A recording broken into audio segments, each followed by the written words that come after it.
میں ایک سوچ ہوں ذہنوں میں گھر بناؤں گا، میں ایک سوچ ہوں ذہنوں میں گھر بناؤں گا، میں ایک دور ہوں صدیوں پہ پھیل جاؤں گا۔ کہاں کہاں سے دباؤ گے کیسے روکو گے، کہاں کہاں سے دباؤ گے کیسے روکو گے، میں انقلاب ہوں سینوں سے پھوٹ آؤں گا۔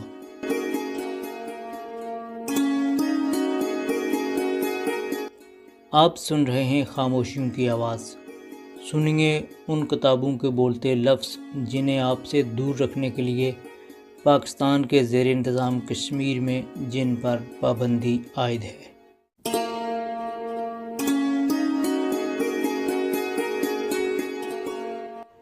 تقریباً 2 بجے شب ہم جاگ اٹھے، ہاتھ منہ دھویا، بوڑھے میزبان کے ساتھ سحری کھائی اور نماز ادا کی۔ مجھے اب اپنے اس عمر رسیدہ محسن کا نام یاد نہیں رہا، اتنا یاد ہے کہ وہ گاؤں قصبہ آس ٹینگ سے شمال مشرق کی جانب چند فرلانگ پر واقع تھا۔ یہی وہ جگہ ہے جہاں سے شہر کے لیے پینے کا پانی مہیا ہوتا ہے۔ میرا نام ہے صنم شہزادی اور آپ سن رہے ہیں سری نگر جیل سے فرار کی کہانی۔ 11 دسمبر 1968 کو ہم غریب چرواہے کی کٹیا سے صبح ہونے سے پہلے ہی تاریکی کے پردے میں روانہ ہوئے۔ وہ ہمیں اس راستے تک لے آیا جو کہ سری نگر سے گاندربل جانے والی سڑک تک جاتا تھا۔ ہم نے جنوب کی طرف پیش قدمی جاری رکھی اور گاندربل سے نکلنے والی اپر لیول کینال تک پہنچ گئے۔ یہاں سے ہم دائیں ہاتھ مڑے اور نہر کے کنارے گاندربل پاور ہاؤس کی طرف چل پڑے۔ ہمارے دائیں ہاتھ سلسلہ کوہ تھا اور نیچے دور گہرائی میں غریب کسانوں کی چھوٹی چھوٹی بستیاں تھیں۔ ہماری بائیں جانب مکئی کے کھیت تھے جو ان دنوں بالکل خشک تھے۔ اس کے علاوہ سیب کے باغات تھے۔ ہم نے پو پھٹنے تک سفر جاری رکھا۔ اب ہم جس علاقے کی طرف بڑھ رہے تھے اس علاقے میں سرکاری حفاظتی انتظامات وسیع پیمانے پر ہونے کا بہت احتمال تھا۔ گاندربل کا قصبہ پاور سٹیشن ہونے کے علاوہ علاقے کی انتظامیہ کا مرکز بھی تھا۔ مجھے یقین تھا کہ ہمارے فرار کے بعد اس علاقے میں بھی سخت حفاظتی انتظامات کیے گئے ہوں گے۔ اسے ہماری خوش بختی کہیے کہ اچانک بارش شروع ہو گئی اور سارے علاقے کو قہر کی گہری تہہ نے اس طرح چھپا لیا کہ 50 گز سے آگے دیکھنا محال ہو گیا۔ یہ قدرت کی طرف سے ہمارے لیے غیبی امداد تھی۔ ہم نے بارش اور قہر کا پورا فائدہ اٹھایا اور سفر جاری رکھا۔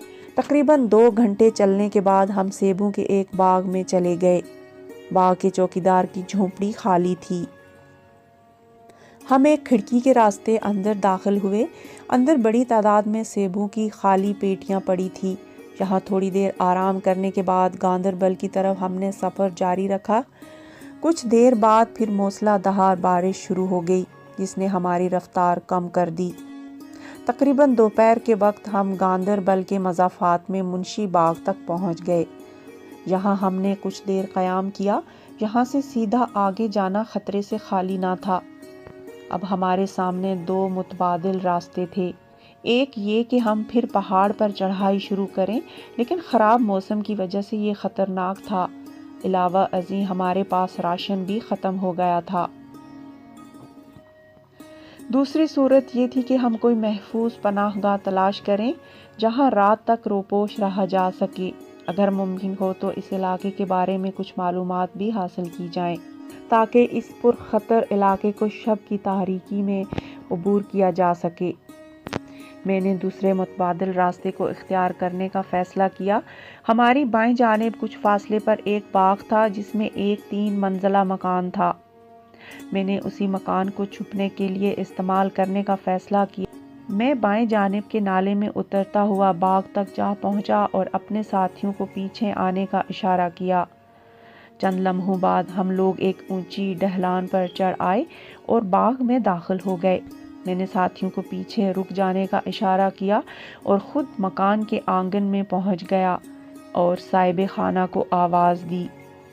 چھوٹی چھوٹی سفید داڑھی والا ایک 60 سالہ بوڑھا پہلی منزل کی کھڑکی کے پٹ کھول کر سامنے آیا اور کچھ پوچھے بغیر فوراً ہی بول اٹھا، یہ ہمارا رہائشی مکان نہیں، ہم وہاں نیچے گاؤں میں رہتے ہیں، وہاں چلے جاؤ تمہیں کچھ مل جائے گا۔